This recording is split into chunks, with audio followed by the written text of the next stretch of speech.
Hey YouTube, this is Kev Dog coming at you. We're playing War Wings tonight. We're gonna do a little streaming. Play a little PUBG a little bit later, but tonight we're gonna do a little bit of War Wings. Try this game out. This is a really fun game. It's one of my favorite time wasters at work. The way the keys work, like when you're typing on it, there's travel. Gotta download crap. Like I put my finger on J and F, and when I'm typing, they feel like they're pressing. Always with downloading shit. It's not like no travel doesn't give you like the same amount of feedback. Hopefully we won't fall asleep tonight. But feel how light it is. That's the crazy thing. Not guaranteeing anything because it's pretty. Great battery life too. Busy night at work tonight. Watching a bit of Joe Rogan's Experience. Shout out. How you doing, Joe? Quick on this, bro. So we're gonna set up a LAN party here. We're trying to watching Rogan, playing some War Wings, eating some Lifesavers. Right on. This is my Friday night tonight, guys.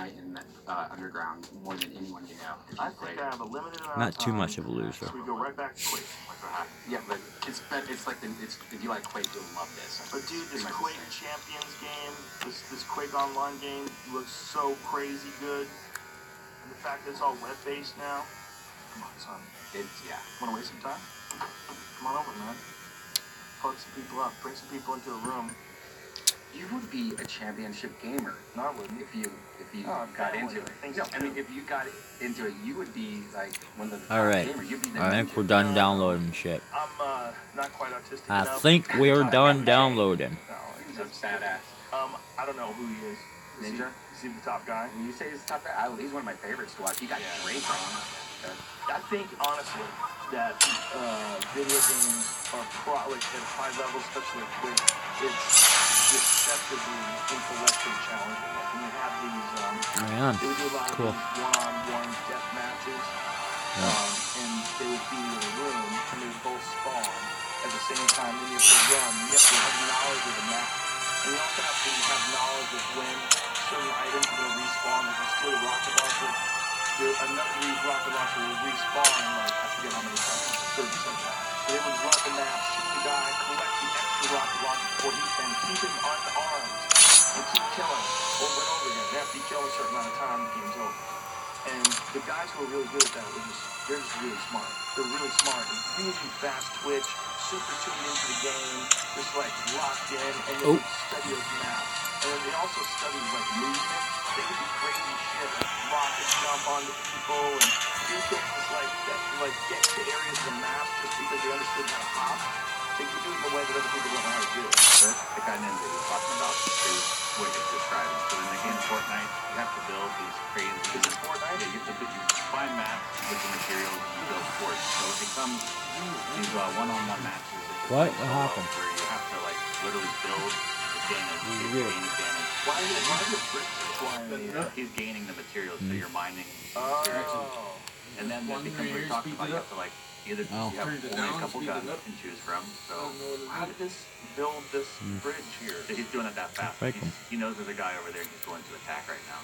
Oh wow. And it's his decision on how he does it though. And this map never changes really. They just sort of change it So after he's like 6 months. breaking through the building to get in here?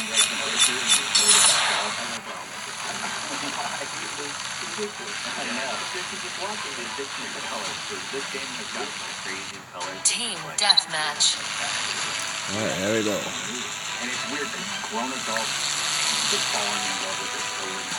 Well, that's what I'm saying. Like I was joking around about video games. I think the best guys are going to be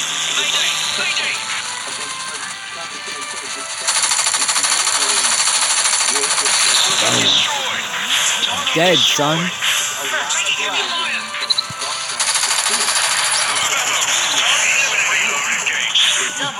Dead, son.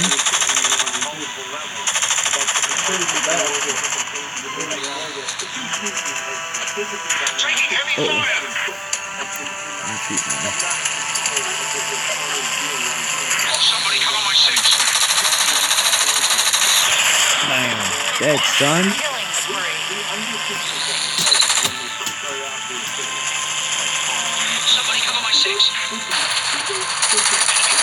Ammo depleted. Out of ammo. Reloading. Damn it, I have ammo. He's on fire. Attention control. Becoming harder and harder. Ooh. Oh, I just got taken out. Enemy down. Guess he didn't like me killing him. Target eliminated. Somebody cover my 6. I would love to get a picture. I just right down the street. But it's every time I jump on, it's just crowds of people like a sports. Okay, now I want you to put on a quick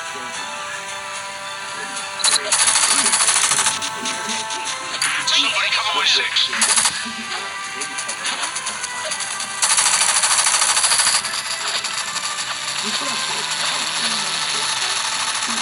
Somebody cover my enemy down. Good work. Ammo depleted. Reload. Quick reload started.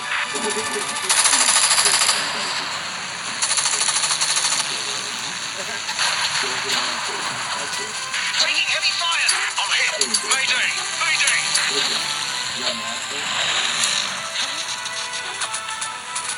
Somebody cover me. Taking heavy fire. Affirmative.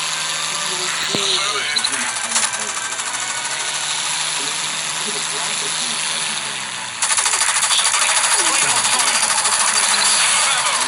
Ammo depleted. Double Reloading. kill. Somebody cover my 6.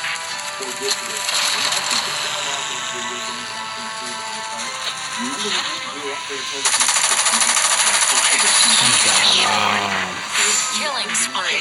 Mayday. Mayday. You right, killing spree, Good bitches. job. Get ready for the next round. Yeah, got MVP, yo. Dude, this game was perfect. This is still tremendous. See that rocket jump? Come on, son. What was the one with was it Quake the one with the first one where you just like trampoline over the I think that was Quake 2. They had that. They had Falcon little thing going on. I couldn't run with Quake 2. I didn't play a whole lot of Quake 1, but Quake 1 was really fun. I played a little bit of it. It was really fun.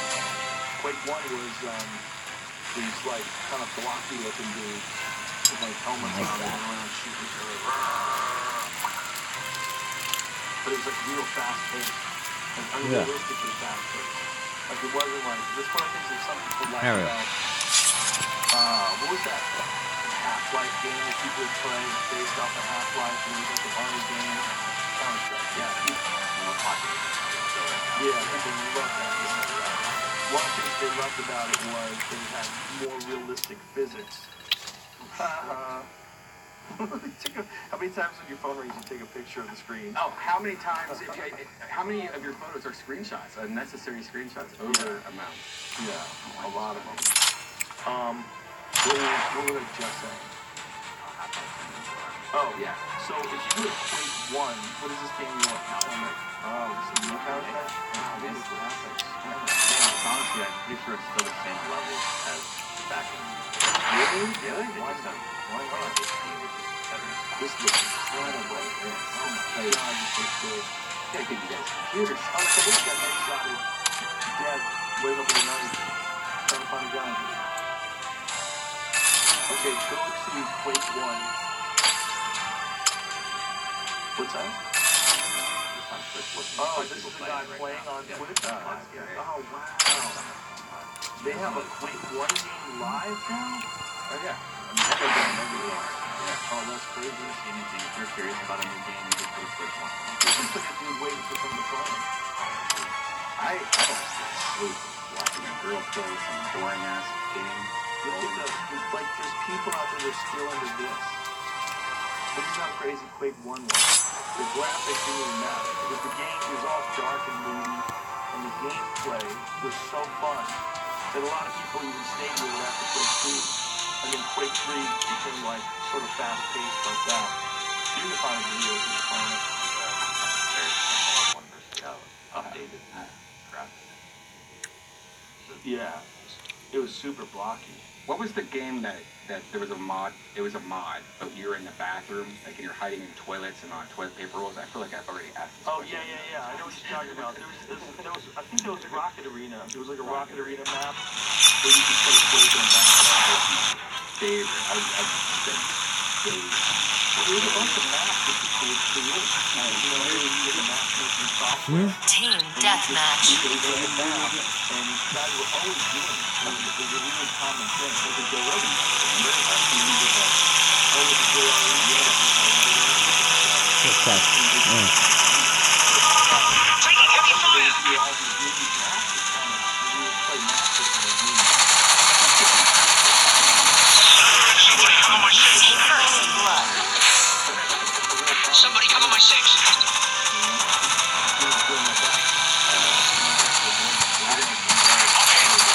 Reloading. Instant reload engaged. Somebody cover me. Taking heavy fire. Target eliminated. Double kill. Losing control. Shield repair complete.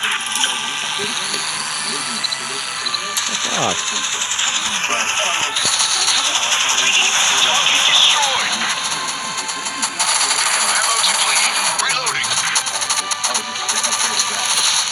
Another enemy down. Somebody cover me.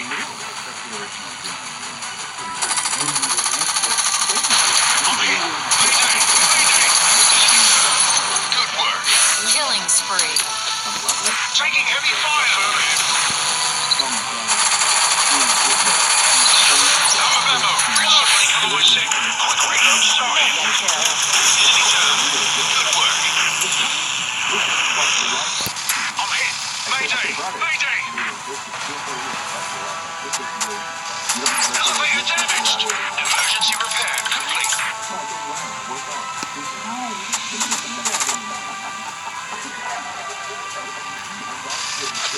Taking heavy fire. Pitch control becoming harder and harder. Wind damage. Ammo depleted. Reloading. Ultra kill. Somebody cover my six.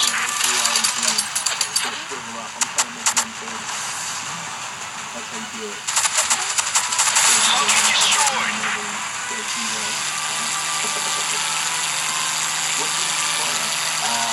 I'm hit. Mayday. Mayday. Shield repair complete. Taking heavy fire.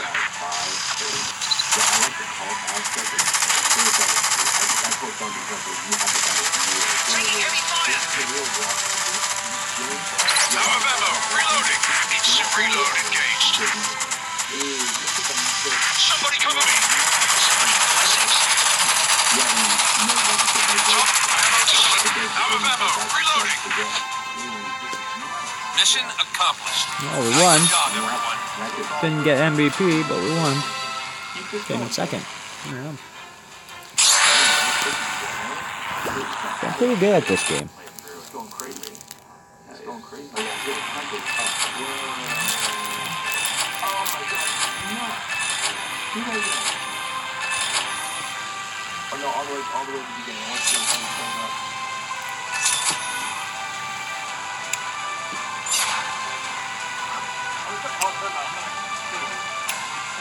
Sure.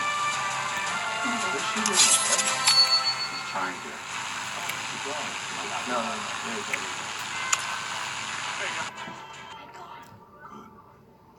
Good. Thanks, Team Fletcher. This is real. This is real clunky looking. Like it doesn't look real, but it looks way realer than anything I've ever seen before. So this is, yeah, check this out. This is actually, like, this is you battling somebody. Judge something with a big rock. It's, This is. games are amazing. Look at the shadows and everything. It's incredible. Yeah. Well, what I'm saying is that, like, I mean, this obviously is amazing, but in how many years do you think it would be indistinguishable from real life? 10, 20? 20 for sure, right? In 20 years? Yeah, I'm sort of skeptical on this a little bit because I feel like the bar keeps getting bigger 5 years, 10 years, every couple of years. Oh, we get close. We get close, but it's still like, when did you get your first 5? It's been 4 or 5 Oh, years.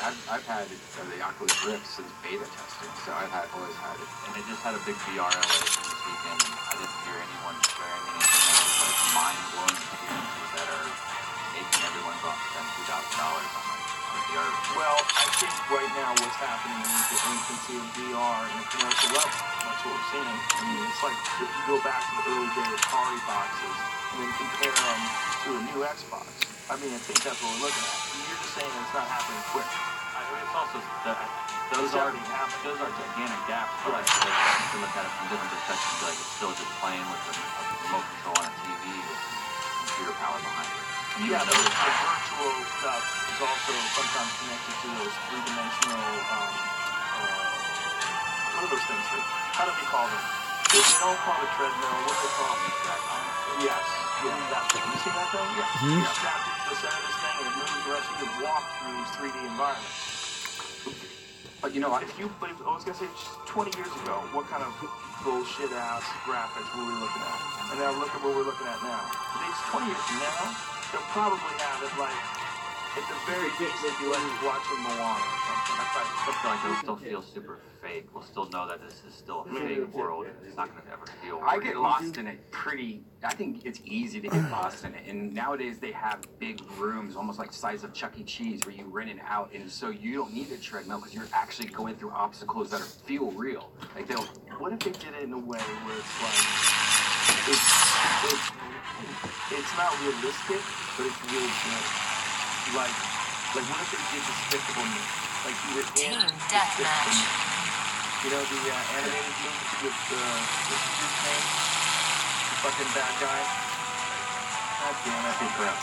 Yeah, I think the bad guy in the franchise name was Rudy. Is that his name? Somebody cover my six. Like the graphics are incredible. It's beautiful. You're stepping away. Have a memo. Reloading. Ammo depleted. Quick reload started. Like that or like Somebody cover me. Jump over. Affirmative. You guys Ammo depleted. Reloading. Somebody cover my six. and your car moves up and down. Engine control becoming harder and harder. And it's probably I'm hit. Mayday. Mayday. Back to the future, I guess. Destroyed. Killing spree. That's where the whole thing moves with the movie, and there's also smell, there's also mist. Somebody cover my six. Is it like that Star Wars ride, Star Wars, at Disneyland? You ever done that? Yeah, it's kind of like that. Attack the target. Another enemy down. Somebody cover my six. Developing a room type process. So none of you not wearing Have a memo. Reloading changed. Somebody help me. like that. Like you get I'm hit. Mayday. Mayday. 25 people step into the Taking heavy fire.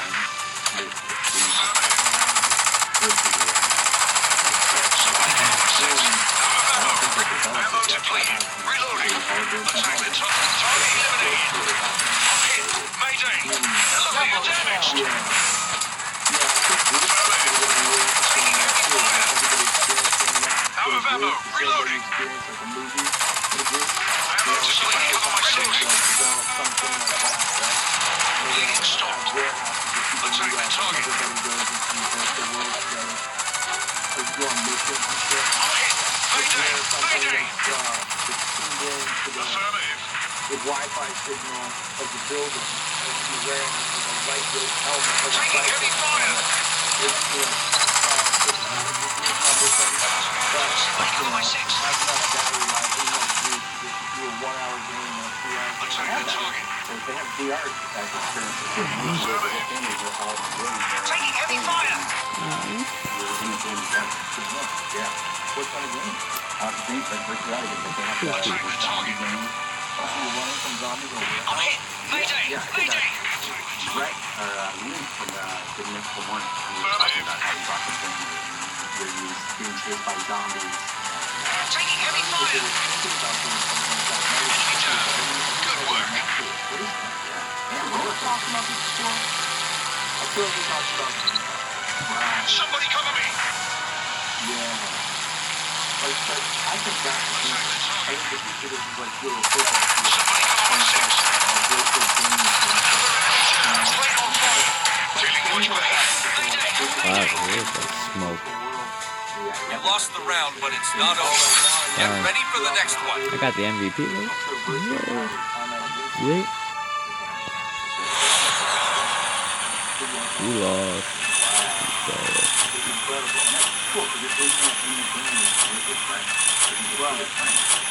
So now you're wandering around. This is gonna blow their minds, says The Verge. Wow. Fuck yeah. Sorry to hear that. So there's this one place that has this? I believe so. Yeah, I don't. There's a place here right across the street from the Grove that's like the IMAX VR thing, but I don't think it's definitely not this. But they might have some similar. I definitely have way too many Okay, of these what just stories in happened my- there? I know. I don't know how many of them are real or how many of them. Did I make that up? Well, when I went to did the House of Comedy in the Mall of America, Where's that? across from it, it's great, huge. Well, But they have I like guess across this would from be it, our they have a opportunity virtual to reality play arcade PUBG. where it's one is skydiving. I guess you're we're gonna hanging. play a little bit of Oh, it, you know, PUBG. that was the whole thing. Like you can tell that's gonna become more Crazy popular, kind of like PUBG. whatever those arcades are They have everywhere. one of these in Anaheim. Yeah, they do. That's what it says. Yes. Oh, my ticket. Downtown Disney. Oh. This is Star Wars. Yeah. Oh, is that new?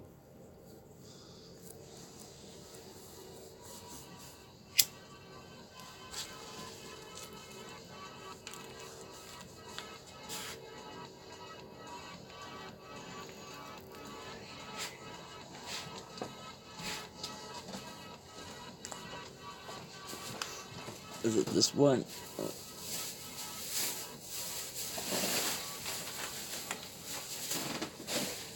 I think it was this one. Matt Tilley.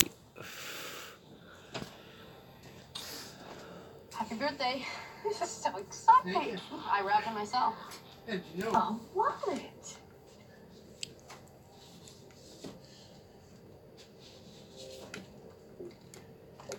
Five, 4, 3, 2.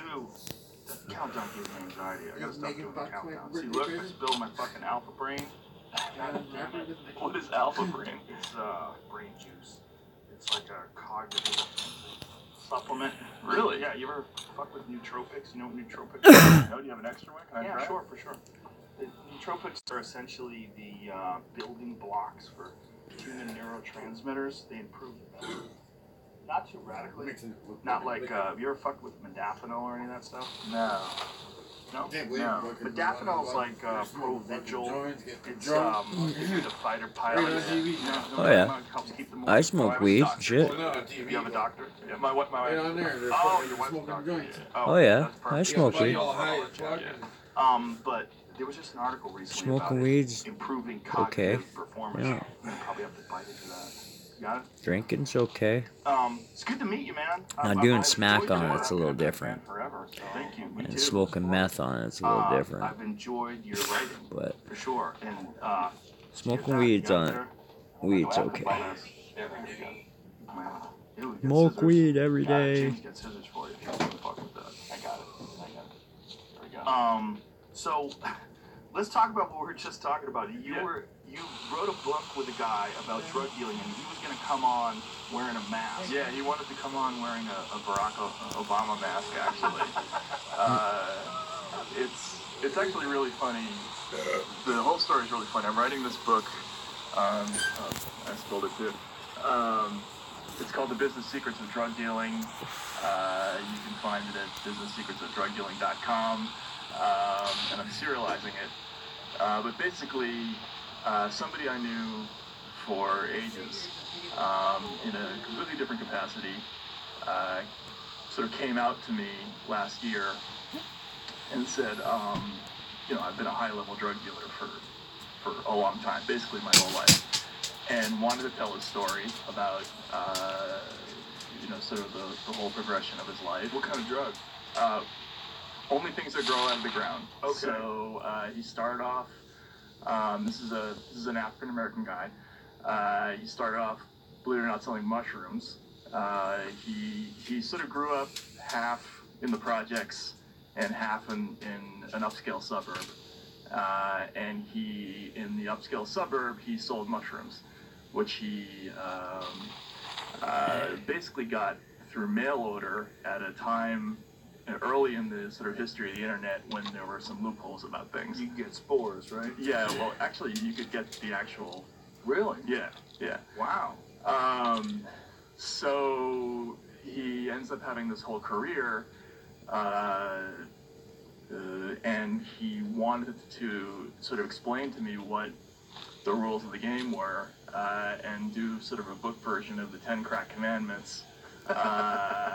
And so we sat down, and we couldn't quite figure out how to do it at first, but we ended up essentially doing a sort of fictionalized version of his life, and the progression is amazing because he goes from being a dealer in all these different parts of the country and different social spheres. He's in college. He deals to rich white kids. He deals on the street in tough urban neighborhoods, and then ends up sort of in the legal business in this state.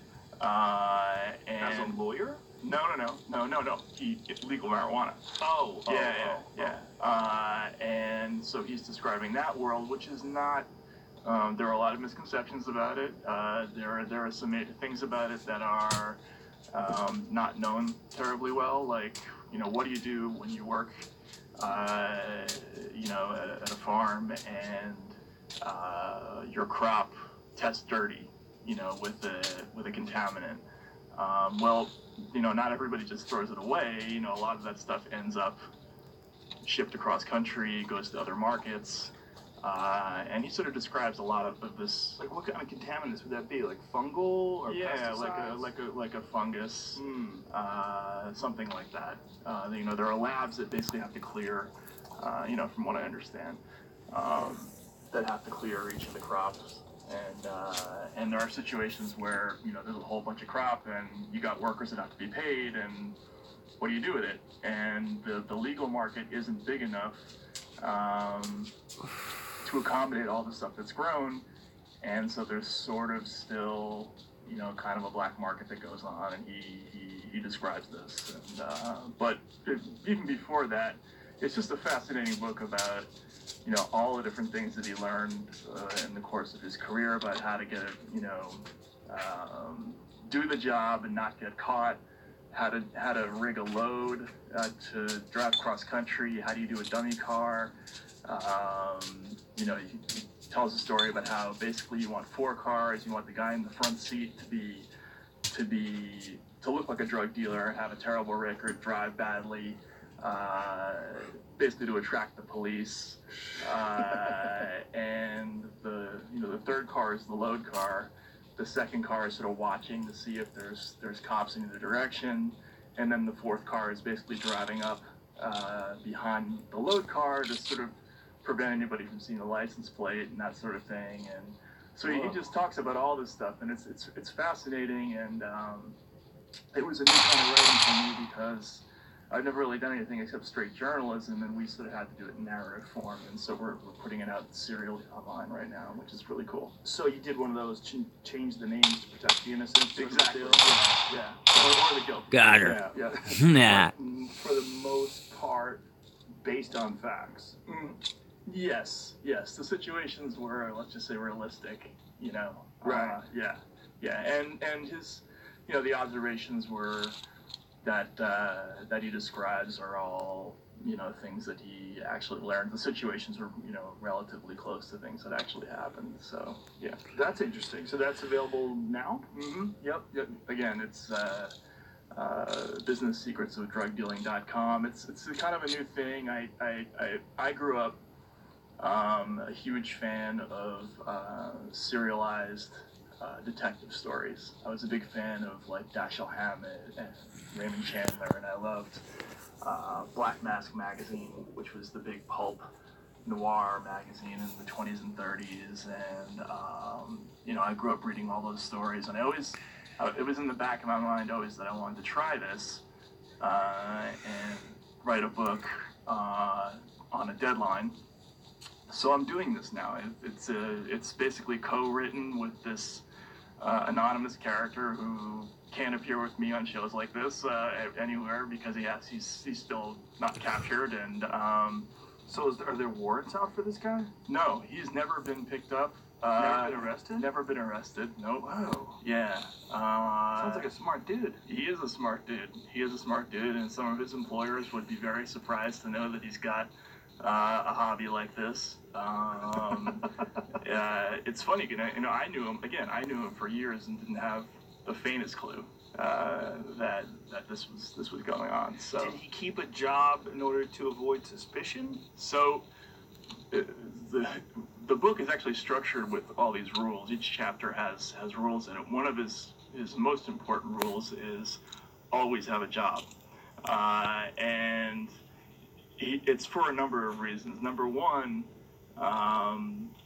he talks about how when he was young, he worked at places like, Marriott or Applebee's, and he's like, if you can have the patience to serve people at an Applebee's and not blow up and scream at people, then you won't screw up a package. Like, in other words, if you can have the self-discipline to actually get through one of these jobs and not blow up and be crazy, then you're going to handle yourself well at a car stop. That's fascinating. So he used it almost like as a discipline exercise. He used it as a discipline exercise. He learned, among other things, like another one of his rules is dress like an off-duty's Applebee's waiter, right? Like, do not dress. He talks about this, about how most dealers, they learn their profession by watching movies. There's no book out there. I mean, it's not like this generation is growing up reading like the old Iceberg Slim or Donald Goines novels or whatever it is. They're watching, The Wire or Blow or Ozark now or whatever it is. But dealers very often dress like dealers. You can kind of spot them, And he says that's exactly the opposite of what you have to do. Wear Sperry shoes, wear boring clothes, look like you're on your way to your freshman English class or whatever it is, and sound like a nerdy college kid when the cops pull you over, and all this stuff is sort of central to his whole worldview about how to avoid getting caught. Wow, that would be a great book. It is. It's really fun, and the fact that the co-author is actually a person who's pulling this off makes it really interesting, and it makes it a real challenge to write it too, because I had to kind of simulate his voice and kind of communicate to people what those situations were like and what things look like from his point of view. And obviously I'm white and he's African American, and that's tough. And but I think it works. It's kind of a cool story. But it must have been He didn't pull over to the side of the road, ambushes me on the other side of this bridge here. Yeah, no, it's so much fun. If it was me, I would. Fun writing anything for a long time, because most criminal memoirs, and again, I grew up a junkie in terms of reading this stuff. I love books that are written after the fact by people who were in crime. Like Papillon was one of my favorite books growing up. I mean, it's an amazing story about not just crime, but about prison and what's that like. But they're always written by people after they got caught, right? And so there's never that book by the person who's still out there, and talking about what outlaw life is like, and successfully still on the other side of the law. And that part of it is fascinating. It's just it's a completely new thing, and he has all these insights that I would never have thought about. Like he talks about how there's a thing he calls the hood price. Like when you're dealing selling to in black neighborhoods, even he charges a higher price because there are more problems that you inevitably run into when you're dealing in those neighborhoods, because there's more cops, which means more lawyers, which means more security, which means more attention to detail. When you deal to rich white kids, there's nobody paying attention, so there's less overhead, in the business, which is fascinating. It's and he talks all about this, and yet he spent a lifetime kind of just keeping all this stuff in his head, always wanting to put it down, and it got to be too much. He just sort of tapped me on the shoulder one day and said, "Can we have lunch? Talk about something." How long did you know him before this? I would say 3 years. Wow. 4 years. Yeah. That's like crazy. That. Yeah. Wow. We had to trust you. Well, I'm glad we decided to not have him on, because he would get busted. Yeah, exactly. I talked to him about that. Yeah. Yeah. Like, you can't.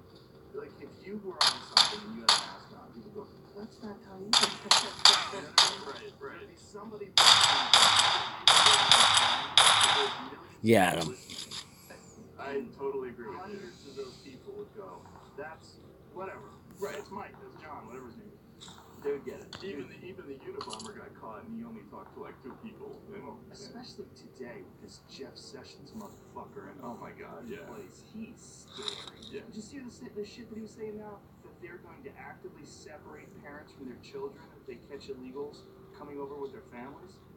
I mean, that's just vindictive, and it's fucking evil. Yeah, no, and it's funny, I covered Trump, obviously, when, I'm on the campaign trail, and I watched, sort of the progression of his thought, or non-thought, as it is, on immigration. Fuck. And it seemed to me that he Son of a bitch. concluded very quickly that people just want to be mean to immigrants. Yeah. It's not so much about the policy. Right. He was very non-specific about that whenever he could be. He just wanted to say things that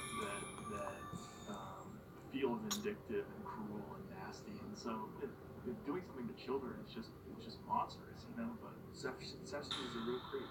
He's horrible. He's a scary guy. Yeah. Like, one of the things that he said is, "Good people don't smoke marijuana." Like, just saying that alone. Do you know how many grandmas out there with cancer are smoking marijuana? Of course. Fuck you. Right. Crazy asshole. Right. Just the fact that someone could be in such a position of influence and say something like that. Right. This isn't just your dad saying that. Good people don't smoke marijuana. He goes out in the yard and fucking smokes a cigarette.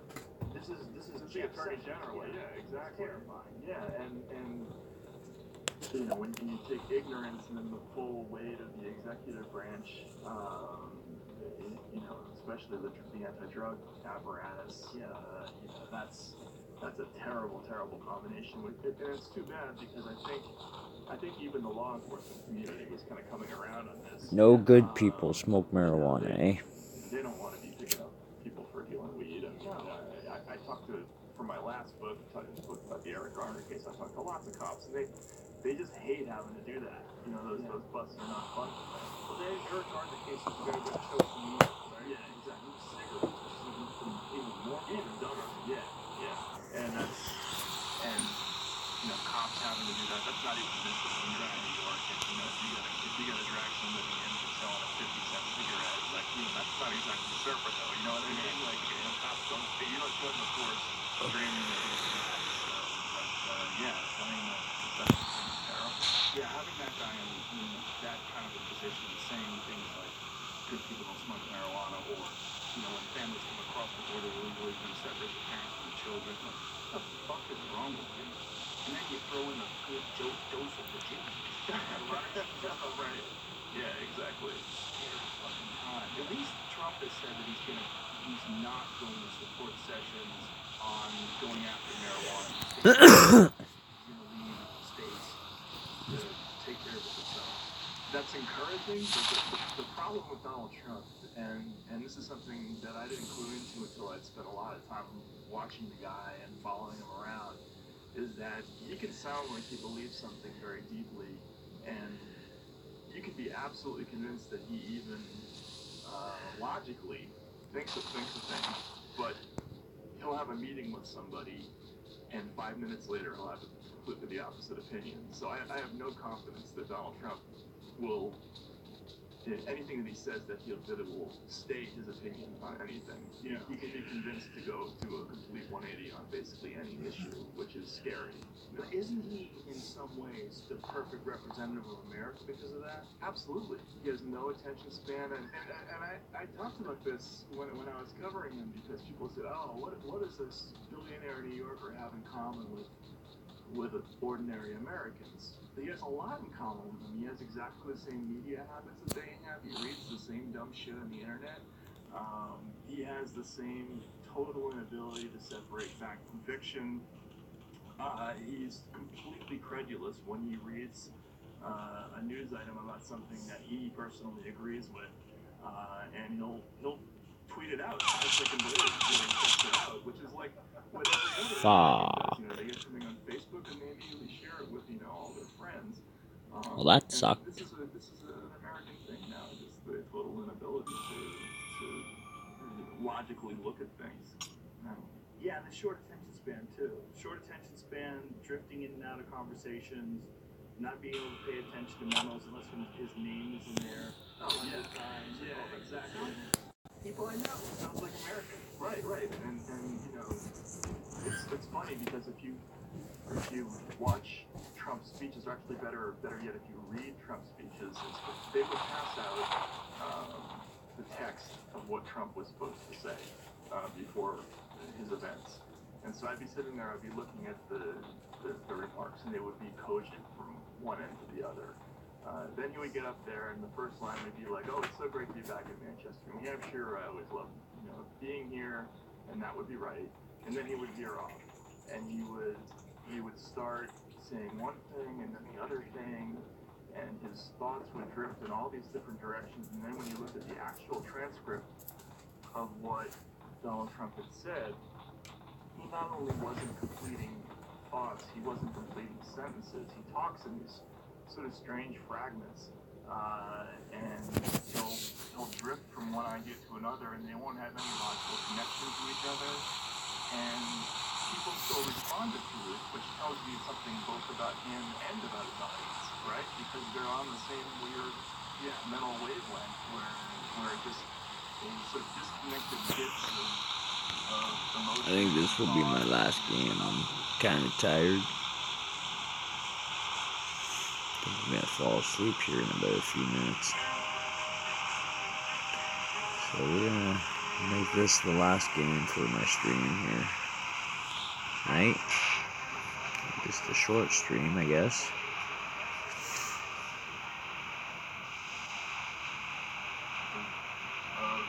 Maybe we can do a better one tomorrow. Yeah, right? Isn't that weird? I mean, it's really strange. Well, people don't know that someone's not smart if they're dumber than the person. right? Yeah. So I think what's revealing is what a small amount of time most people spend actually thinking about ideas, thinking about themselves, thinking about behavior, thinking about the impact that someone who's in the position of president can have. Very few people are out there actually thinking.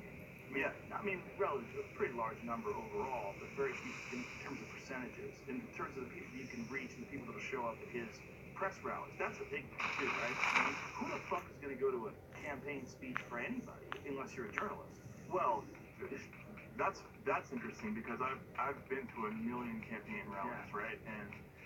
And my Let's opinion do on it this. is, I would rather basically stick a railroad spike in my ear than voluntarily go to one of these things, and not be paid to do it, because normally a campaign speech is like this supernaturally boring experience where a guy or a woman stands up there and reads out a pre-selected, a market-tested list of political cliches that have no meaning whatsoever, and that don't represent what they're actually going to do when they're in office anyway.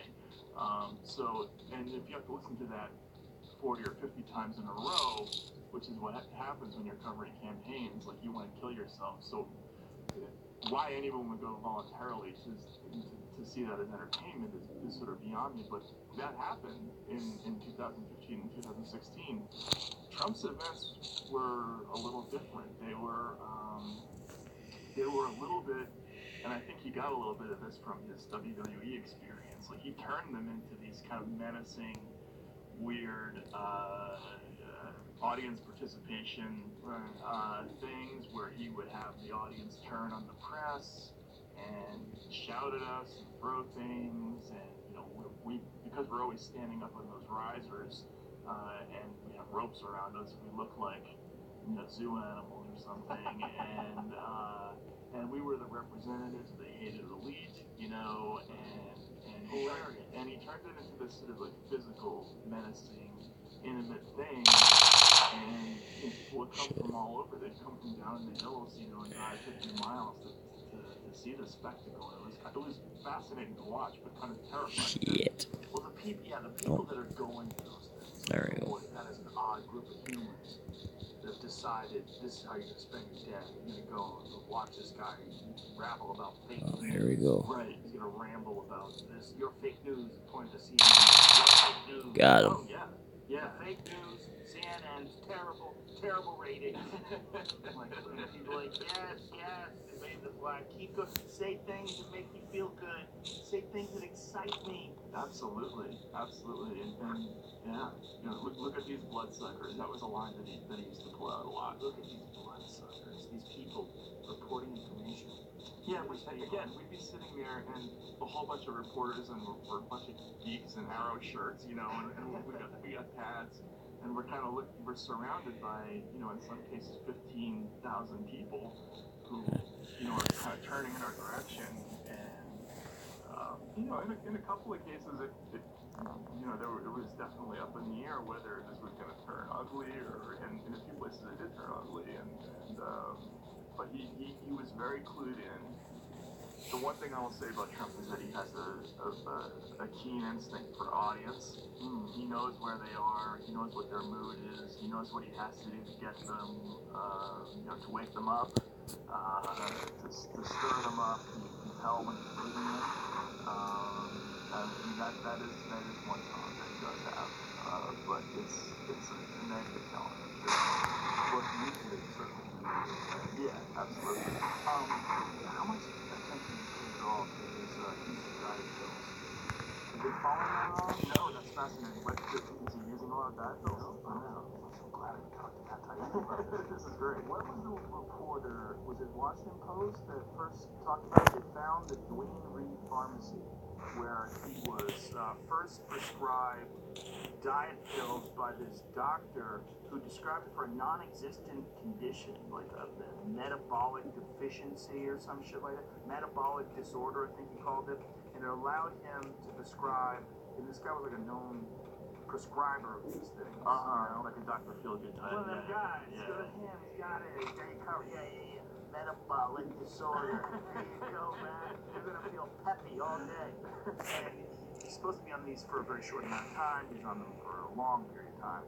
And this reporter printed out and tweeted out the actual Duane Reade Pharmacy where Trump was filling this prescription, and then now they're saying that he's on some other diet pill, which is one of the ingredients that was in Fen-Phen. Do you remember Fen-Phen? Yeah. Oh, absolutely. Yeah. Unfortunately, I know, yeah. Yeah, Fen-Phen was something, for people who don't know, that the young folks out there, it was a pill that people were taking in the 1990s, and I knew a gal who was a very pretty girl, but she was large, and she got on the Fen-Phen, and I hadn't seen her in like 6 months or something, and I saw her, and all of a sudden she was like 120 pounds. I was like, what? You look amazing. Like, what are you doing? Like, you exercising or something? Did you go crazy? You join a gym? And she's like, no, I started taking this stuff called Fen-Phen. And she'd be like, stop talking, grinding her teeth a little bit. Non-speed. She started having weird feelings with her heart, so she stopped it. Wow. It turns out people are just dropping dead left and right off of this stuff. You get fucking heart attacks and all kinds of shit. It's hardcore stuff. But they recognize that the combination of these two things is the issue, but one of these things by themselves is okay. But this one thing by itself is what they think he's on now. which makes sense that a guy Whoa, who's 70 the fuck? has so much energy. Right. I mean, they say he's up at 5 o'clock in the morning watching Fox News, and then he starts tweeting. Like at 5:30 in the morning, he's tweeting. Right. Gets very little sleep. He drinks like 12 Diet Cokes a day. And the guy's he's got boundless energy. When he was campaigning, that was the thing that was so stunning to me. I was like, I know what it's like to go on the road and just do stand-up. Just do stand-up. When you have your act, you fuck around, it's fun, you have a good time. It fucking wears you out after a couple of days. Oh, yeah. One town to the next town. By the time that third day rolls around, you're fucking beat down. This guy was doing day after day after day after day. He's like, it's all great to see all you wonderful people. We're going to make America great again. The wall got 10 feet higher. And everything is with energy. Yeah. And this is the speculation. The speculation is I'm sure you're aware many journalists are on Adderall. Right. He's on something. Sure. Yeah, no, of course. This is Yep, I'm starting to fall asleep. like the way I look at it, it's like this is indicative of where America stands. Yep, this is gonna be the last game, I think. It's representative of America because he has the same media consumption habits, and the same inability to read books, and all these different variables, but also because he's pilled up. Right. Which is everybody in America. Everybody in America. Right. Yeah. I mean that's. But there's a little bit of a precedent there because Kennedy had so many physical problems that I'm not sure if you remember there was a book, The Dark Side of Camelot, that came out by Cy Hirsch, where it talked about how Kennedy in the morning used to have a Secret Service agent give him a shot of basically amphetamines every morning, and he would sort of pace around the Oval Office talking about who he wanted to whack today. And this was like the background for Bay of Pigs and all these other things. So it's very dangerous when a president is pharmaceutically altered.